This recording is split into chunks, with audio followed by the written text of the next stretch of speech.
우리 하나님 말씀 함께 읽고 우리 김 목사님 나오셔서 말씀 전하시겠습니다.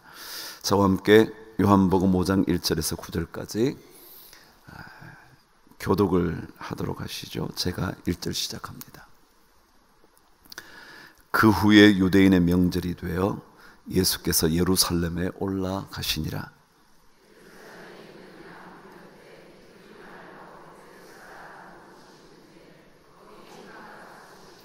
그 안에 많은 병자, 맹인, 다리 저는 사람, 혈기 마른 사람들이 누워 물의 움직임을 기다리더니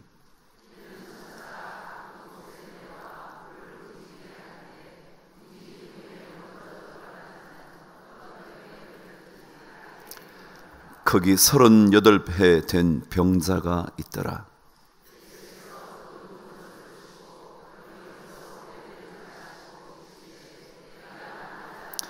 병자가 대답하여 주여 물이 움직일 때에 나를 못에 넣어주는 사람이 없어 내가 가는 동안에 다른 사람이 먼저 내려가나이다.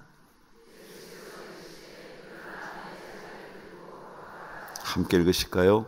그 사람이 곧 나아서 자리를 들고 걸어가니라. 이날은 안식일이니라. 아멘.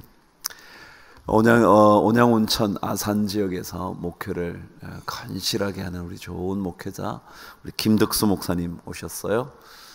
우리 목사님과 사귄 지 그리 많지는 않지만 목사님 얼굴만 봐도 이렇게 신뢰가 가는 그런 좋은 목회자였습니다.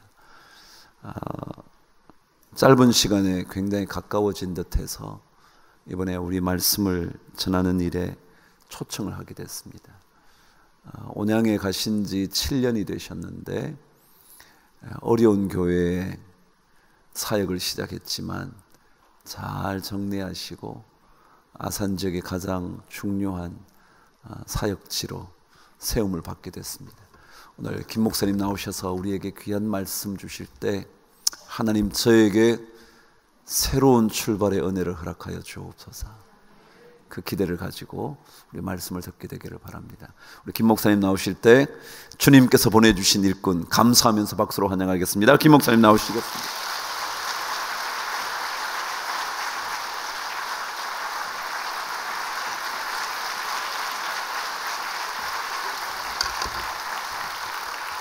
반갑습니다.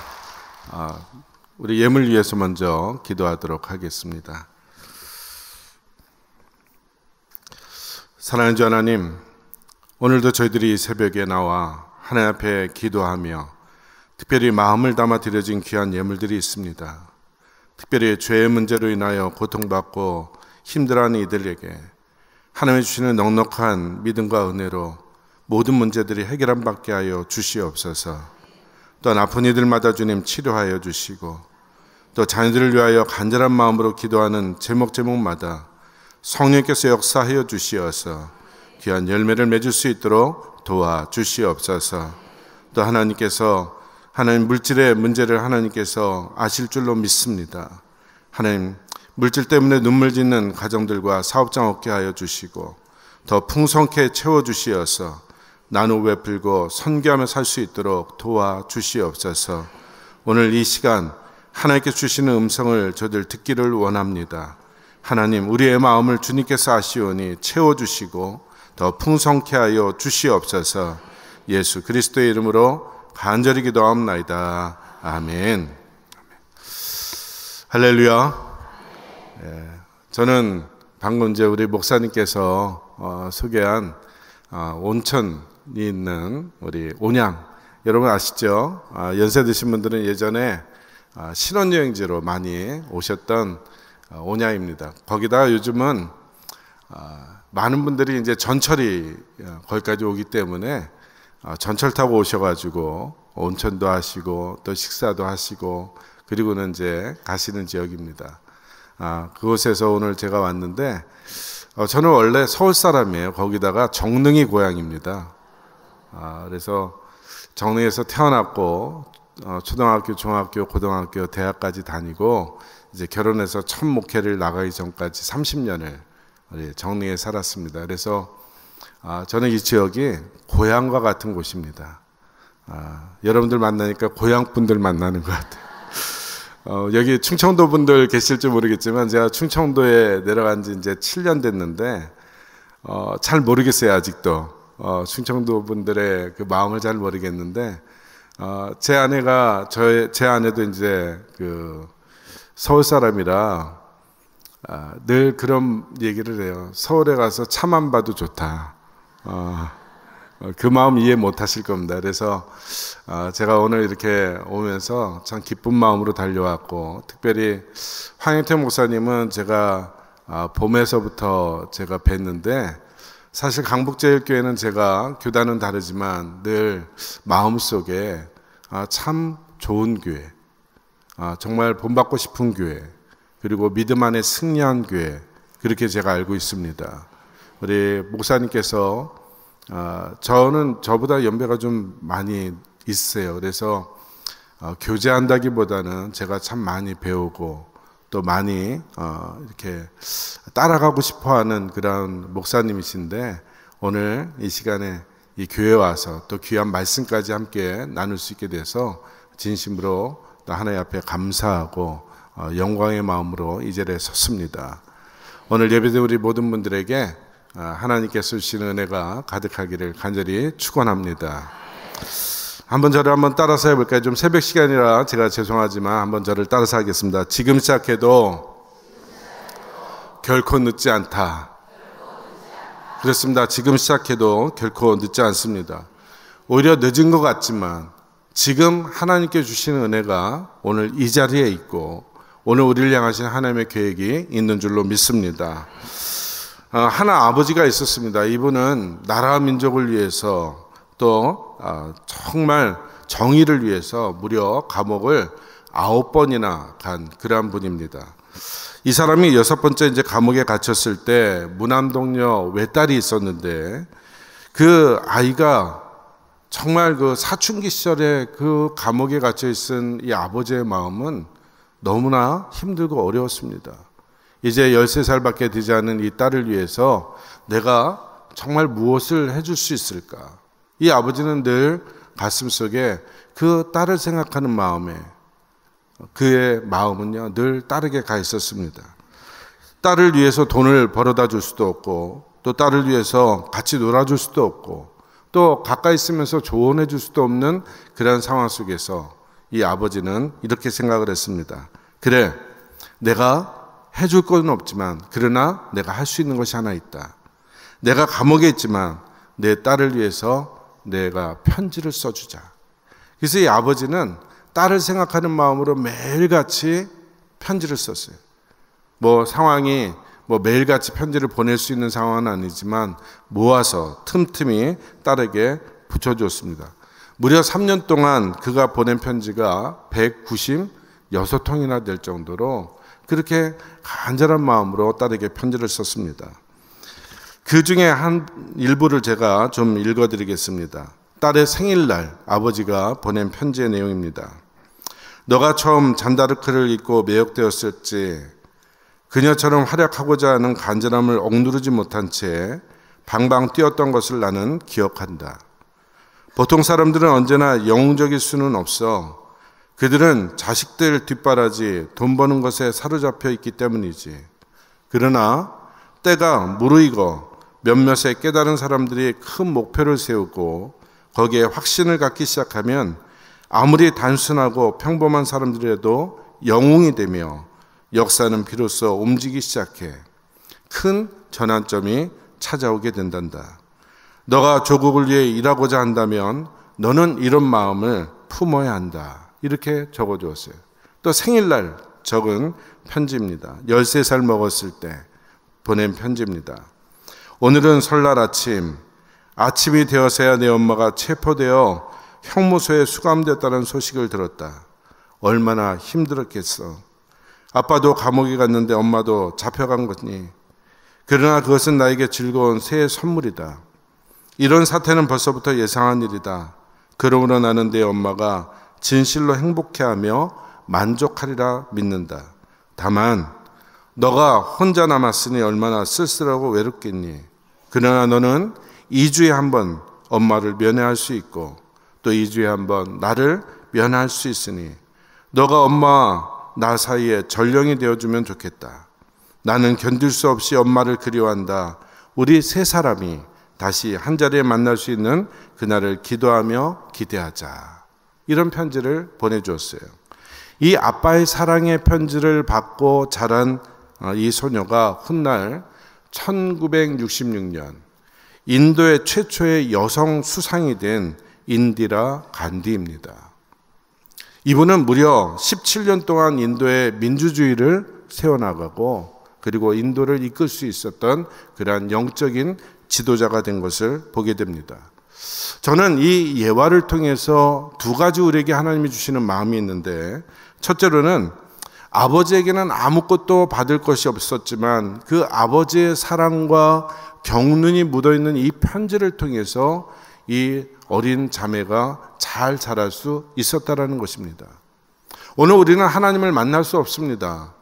직접 눈으로 볼 수는 없습니다. 그러나 하나님께서 오늘 우리에게 주신 그 사랑의 편지인 성경 말씀을 통하여 오늘 우리는요, 하나님의 그 사랑의 마음을 배우고 느끼고 그 사랑으로 믿음이 자라게 될 줄로 믿습니다. 하나님께서 오늘 우리에게 주시는 그 하나님의 음성이 우리의 가슴 속에 영적으로 들려지기를 간절히 바랍니다. 두 번째로는 우리는 절대로 절망해서는 안 된다는 것입니다. 우리가 아무것도 할 수 없는 그 상황 속에서도 하나님께서는 함께 하시기 때문에 오늘 하나님께서는 그것을 통하여 할 수 있는 것을 찾게 하시고 하나님께서는 그것을 통하여 오늘 우리에게 복 주시기를 원하신 줄 믿습니다. 오늘 저는 이 새벽에 나에게 주시는 하나님의 음성이 도대체 무엇이 있을까? 내가 혹시라도 아무것도 할 수 없는 그런 상황에 놓여 있다고 한다면 여러분, 주님의 음성이 들려지기를 간절히 바랍니다. 우리 그런 찬양도 있죠. 내가 할 수 있는 것은 오직 기도와 감사밖에 없다. 오늘 내 손을 붙잡아 주시는 하나님의 은혜가 오늘 우리 가운데 반드시 있을 줄 믿습니다. 내가 혹시 질병으로 누워있어 아무것도 할 수 없는 그런 분들이 있죠. 또 옆에서 병간호하며 그런 모습을 보면서 안타까워하는 분들이 있고요. 내 자녀들이 지금 너무나 힘들고 어려운데도 그들을 위해서 내가 해줄 것이 아무것도 없을 때, 그럼에도 불구하고 하나님께서는 우리에게 지혜를 주시고 능력을 주시고 오늘 우리에게 갚아 주시는 줄로 믿습니다. 여러분, 모든 시험에는요 답이 있습니다.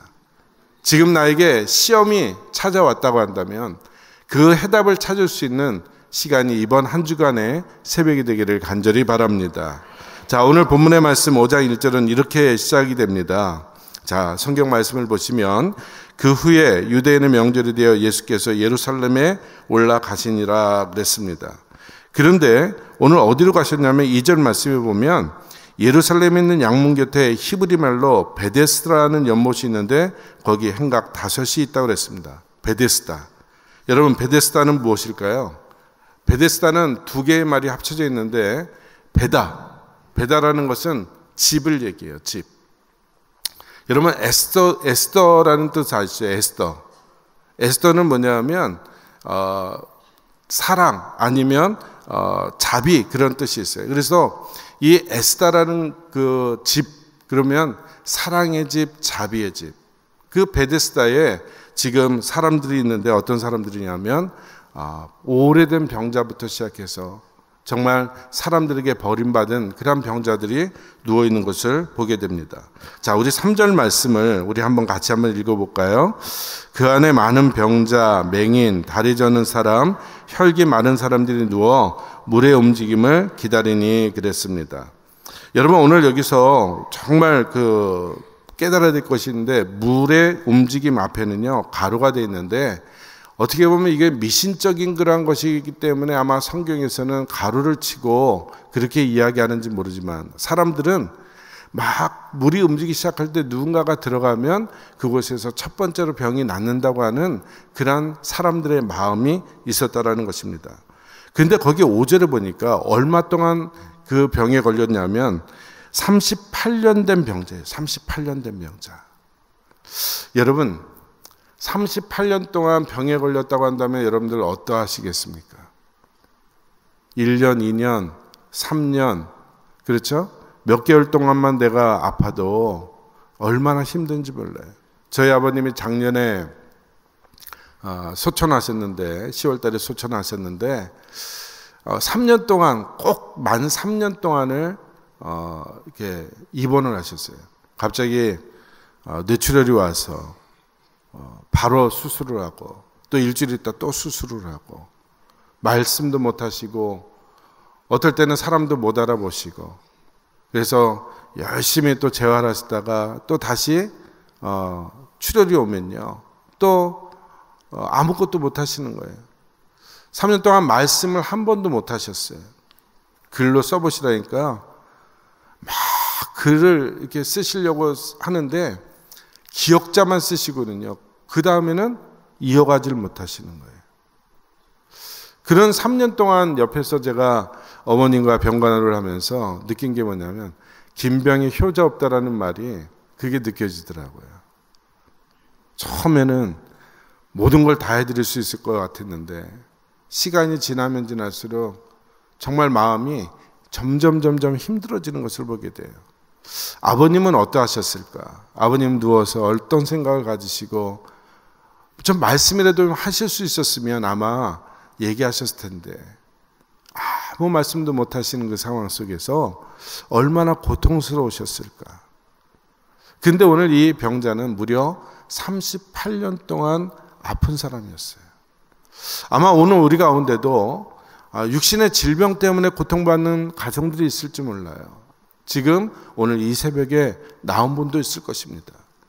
아마 38년 된 병자처럼 오래된 문제 때문에, 아니면 막혀있는 그러한 일들 때문에 오늘 고통받고 있는 분들도 있을지 모릅니다. 또 자녀들이 정말 힘들게 하는 그런 가정들이 있죠. 정말 나는 믿음으로 잘 키웠다고 생각했는데 막상 아이들이 자라면서 그 모습을 보면서 아마 지금 힘들어하며 오늘 이 새벽에 기도의 제목을 가지고 나온 분도 계실지 모릅니다. 그런데 한번 오늘 이 새벽에 저를 따라서 한번 이렇게 고백을 해볼까요? 아무리 오래된 문제도 여러분 자신 있게 여러분 고백하시기 바랍니다. 예수님 만나면 해결된다. 믿으십니까? 여러분 아무리 오래된 병자도 예수님을 만났을 때 다 치료함을 받았어요. 오늘 여러분들이 아무리 오래된 그런 문제들, 정말 해결되지 못할 것 같은 그런 문제도 오늘 저는 여러분들이 예수님 때문에 그 문제가 해결함 받을 수 있기를 간절히 바랍니다. 사람은 잘 될 때가 중요한 것이 아니라 실패했을 때가 중요합니다. 내가 이 실패 때문에 무엇을 배웠고 이 실패 가운데 하나님이 어떻게 역사하시는가를 내가 깨닫게 될 때 그 속에서 주시는 하나님의 은혜는 차고 넘치게 되는 거예요. 오늘 저는 여러분들이 절망하는 인생이 아니라 다시 한번 희망을 품고 온전히 서는 그런 귀한 시간이 되기를 간절히 바랍니다. 자, 38년 된 병자는 이렇게 생각했겠죠. 이제는 나는 틀렸어. 아무것도 할 수 없어. 여러분 그렇게 생각했을까요? 여러분 38년 된 병자는 그러지 않았어요. 이 베데스다 행각에 왜 왔냐 하면 그래도 희망을 품은 거예요. 한 줄기. 내가 저 물속에 요동칠 때만 내가 들어가면 이 38년 된 병도 나을 수 있다고 하는 그런 요만한 희망을 붙잡고 그가 그 자리에 서 있는 것을 보게 됩니다. 오늘 저는 여러분들이 정말 그 보이지 않는 그 한 줄기 빛을 바라보면서 오늘 이 새벽에 이 자리에 나왔다고 한다면 여러분 하나님 때문에 여러분 그 빛이 큰 시온의 대로로 우리에게 임하게 될 줄로 믿습니다. 사실 저는 목사이지만 여러분들 이렇게 이 강대상에 있으면 여러분이 안 보일 것 같은 그런 착각을 하는 분들이 있어요. 저희 교회 규모는 뭐 이렇게 크지는 않습니다. 그런데 주일날 예배를 드리다 보면 저는 이렇게 설교를 하면서 위도 보고 아래도 보고 이렇게 다 하는데 오늘은 저 집사님이 왜 저기서 저쪽에 앉으셨지? 그래요. 저희 교회는 또 우리 강북제일교회처럼 기둥이 없어요. 그러니까 기둥 뒤에 앉아있는 분들이 제일 문제인데 기둥이 없으니까 이 교회는 문제가 없어요. 근데 목사님의 눈에는 다 여기서 다 보입니다. 근데 전화가 오면요, 저희는 이제 핸드폰을 거의 울리지 않는 교회로 유명합니다. 근데 꼭 울려요. 아마 그분들은 우리 교회 교인이 아니신 것 같아. 그래서 핸드폰이 울리면 그냥 끄시면 좋은데 그 핸드폰을 갖고 어디로 가냐면 의자 밑으로 들어가요. 그러면서요, 통화를 하시는 거예요. 안 보일 줄 알고. 근데 설교하는 저는요, 그 모습까지 다 보이거든요. 오늘 목사님은 여러분들 한 분 한 분을 다 여러분이 보실 줄 믿습니다. 그런데 인간의 눈으로는 안 보이는 분들도 계셔요. 그렇지만 하나님께서는 아무리 우리가 숨는다 할지라도 다 보고 계실 줄로 믿습니다. 오늘 여러분들이 아무리 많은 분들이 이 자리에 모였다 할지라도 하나님과의 관계는 1대1의 관계예요. 내가 하나님 앞에 신실하게 서면 하나님께서는 우리의 눈을 보시고 우리의 마음을 보시고 문제를 보시고 반드시 해결하시는 분이 우리가 믿는 하나님인 줄로 믿습니다. 그래서 오늘 우리들은요, 절대로 절망하면 안 됩니다. 나를 지켜보시는 분이에요. 여러분, 38년 된 병자가 그 옆에 수많은 병자들이 있을 때 그런 생각을 하지 않았겠습니까? 저 많은 사람들 가운데 하나님이 나를 보실까? 그런데 하나님은 38년 동안 그 병자를 보신 겁니다. 왜냐하면 예수님께서 수많은 병자가 있는데도 불구하고 그 38년 된 병자를 향하여 가셨다라는 거예요. 오늘 하나님께서는 이 새벽에 내가 기도하는 가운데 나를 만나시고 찾아오셔서 역사하기를 원하신 줄 믿습니다. 여러분들 그 볼펜 있죠? 제가 이제 여기 볼펜이 있는데 이 볼펜이 대기권 밖으로 나가면 이 그 볼펜 안에 있는 그 뭐라 그러죠? 잉크가 줄줄줄 새기 시작하고 그 다음에 쓰여지지가 않는다고 합니다. 그래서 어떻게 하면 그거를 좀 가능할까? 그래서 그 많은 과학자들이 연구를 했어요. 대기권 밖에서도 이 볼펜을 좀 쓸 수 있는 그런 것을 한번 만들어 보자. 실제로 인도 출신의 미국인 과학자가 우주에서도 잘 써지는 볼펜을 만들었다고 합니다. 그런데 그 볼펜을 만드는데 비용이 들었는데 얼마나 들었냐면 수백만 불이 들었다고 그래요. 정말 우주에서도 잘 쓰여지는 볼펜 하나를 만들기 위해서 수백만 불이 되었다고 그래요. 실제로 이제 잘 써진 걸 보고 사람들이 대단해했죠. 야, 천재가 드디어 위대한 발견을 했고 그것을 만들어냈구나. 그렇게 이제 했는데 여러분, 그것을 보면서 초등학교 학생 하나가 뭐라고 얘기했는지 아십니까? 볼펜으로 못 쓰면 연필로 쓰면 되지. 수백만 불을 들여서 굳이 만들 필요가 뭐 있냐는 거예요. 아니, 우주에서 해보니까 연필은 잘 쓰여지더라는 겁니다. 그러면 굳이 만들 필요가 없는데 왜 수백만 불이나 들여서 그걸 만들었냐 이거예요. 오늘 우리들은 어떤 문제를 만나면 정말 세상적인 방법으로 그것을 문제를 해결하려고 그러고 때로는 어떻게든지 그것을 극복하려고 하는데 그럴 필요가 없습니다. 왜냐하면 이미 하나님의 넉넉한 은혜와 믿음이 우리 가운데 있기만 하면 나의 방법이 아니라 하나님의 방법으로 해결하여 주실 줄로 믿습니다. 저는 여러분들이 오늘 이 병자를 통하여 하나님께서 주시는 메시지를 보면서 다시 한번 하나님 주시는 방법을 찾을 수 있기를 간절히 축원합니다. 자, 6절 말씀해 보시면 예수께서 그 누운 것을 보시고 병이 벌써 오래인 줄 아시고 이르시되 한번 같이 읽어볼까요? 내가 낫고자 하느냐. 내가 낫고자 하느냐. 주님께서 오늘 여러분들에게 이렇게 질문하시는 거예요. 내가 낫고자 하느냐.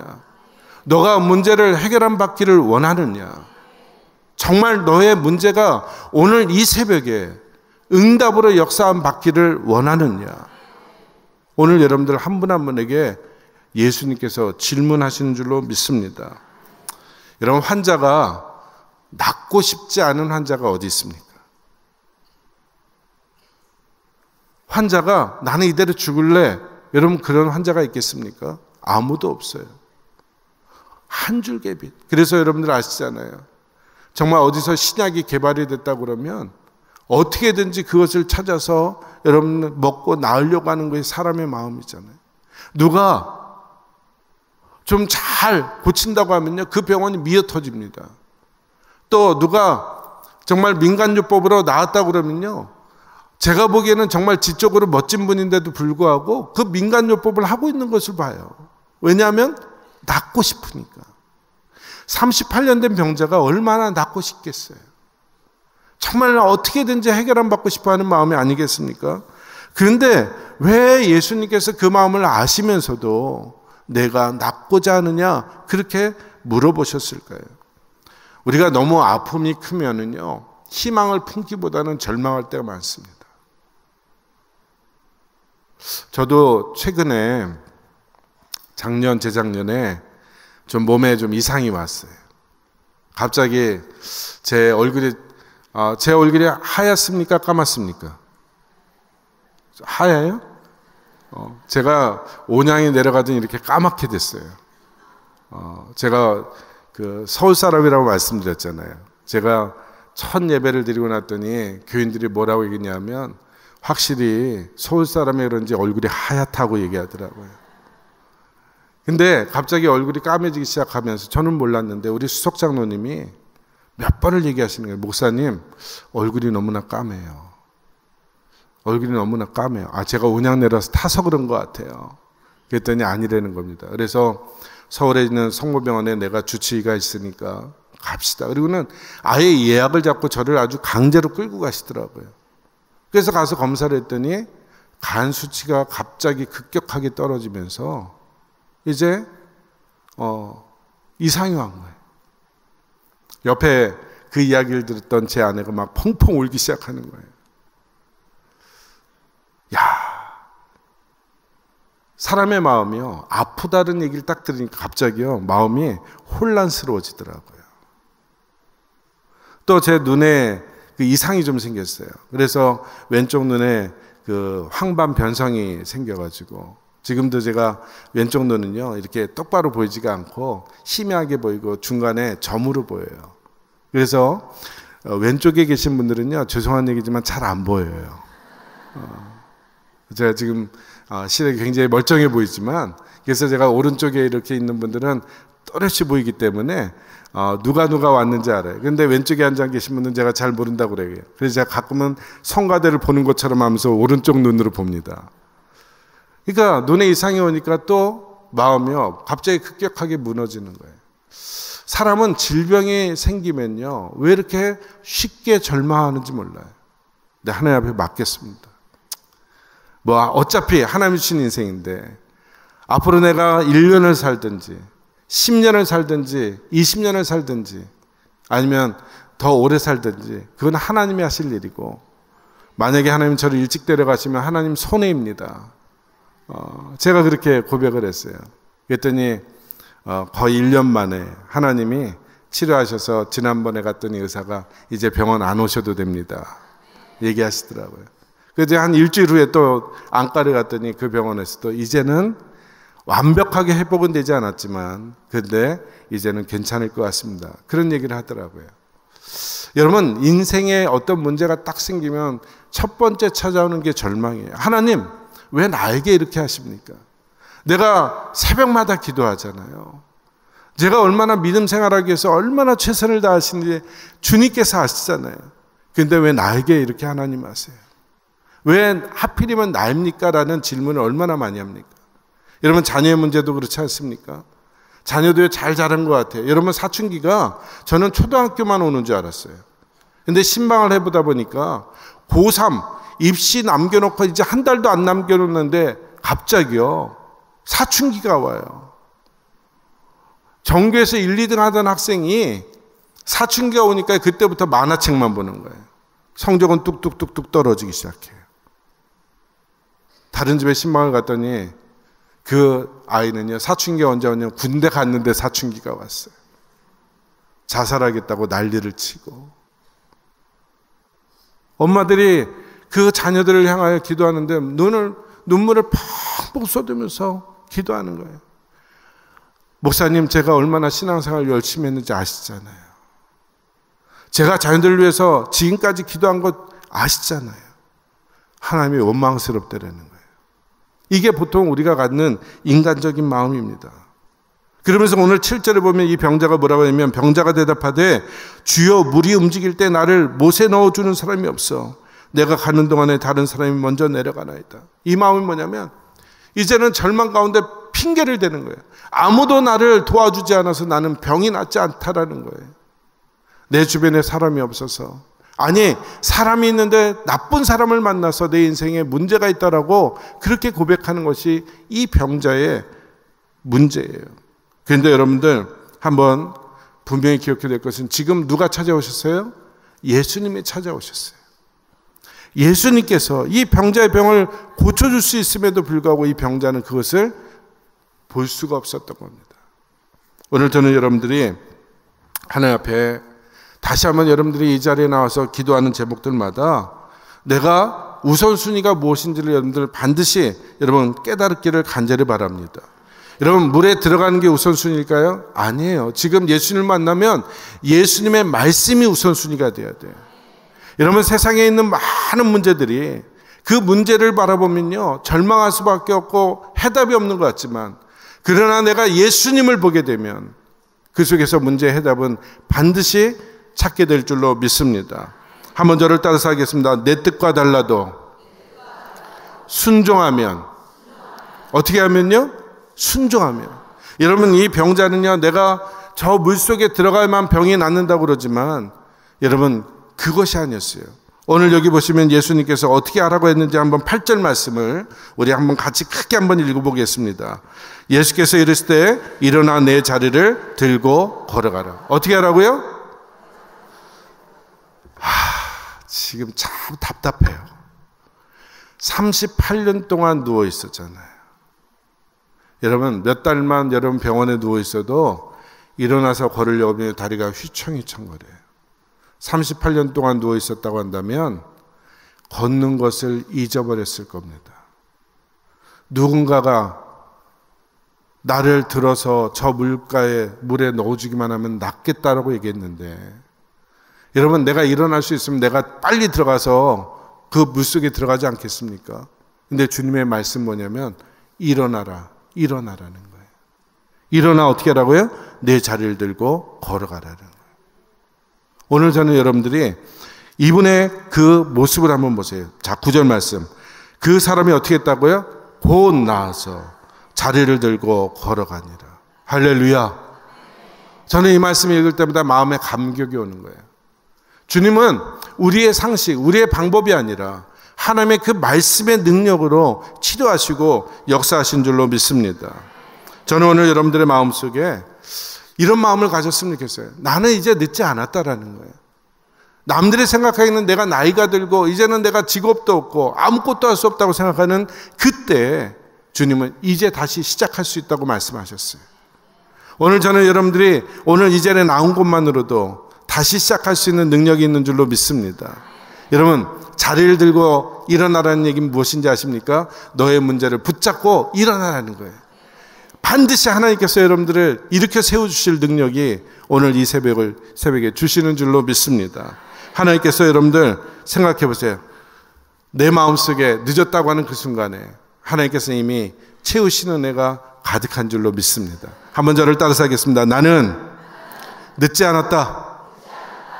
여러분 아직 내 마음에 믿음이 없다고 생각하는 분들, 내 마음에 아직 은혜가 없고 아직 내가 준비가 안 됐다는 사람들, 한번 다시 따라서 하겠습니다. 늦지 않았다. 이 새벽에 여러분들 주의 말씀을 붙잡고 기도하시면 반드시 하나님께서 여러분들 그 은혜로 채워주실 줄 믿습니다.